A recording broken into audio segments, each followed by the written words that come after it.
Hey people, welcome to my channel. Today I'm gonna make no-bake caramel cheesecake. If you wanna know how to make it, then please keep on watching. First, I'm gonna crack some biscuits. I'm using graham crackers, which you can choose whatever you like. I'm gonna crush them into a chocolate, which you can crush them by hand. I think they pretty much do the same job. Okay, this is it. Into this, I'm gonna add melted butter and spread it over.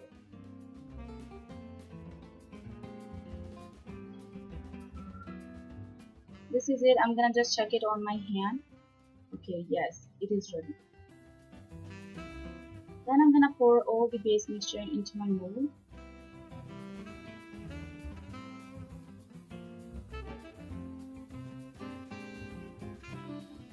I'm gonna press it out for a very hard and tough, delicious base.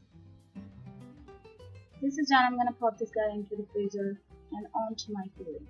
Into my cream cheese, I'm gonna add some freshly whipped cream, and I'm gonna mix these guys very well. This is mixed. Into this, I'm gonna add caramel. I use the tin one, or you can use whatever you like.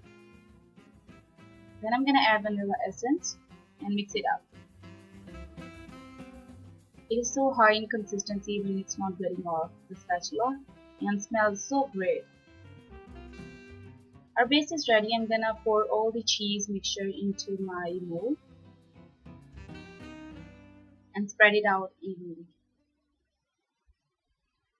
I'm gonna jiggle it up a little bit so there will be no bubbles. I'm gonna pop this guy in freezer for 24 hours. I made a little one in a silicone one in case you really don't want to eat the whole cake. Our cake is ready. Onto this, I'm gonna pour some ganache. I think ganache really make a good combination with caramel. I really like to pour it on some edges. What could be more delicious for pouring some graham crackers over the top? For immensely great high in texture. I'm gonna fill it up even when I see no room. Okay, so this guys was my recipe. Please give this video a thumbs up and subscribe to my channel. I'll see you guys next time.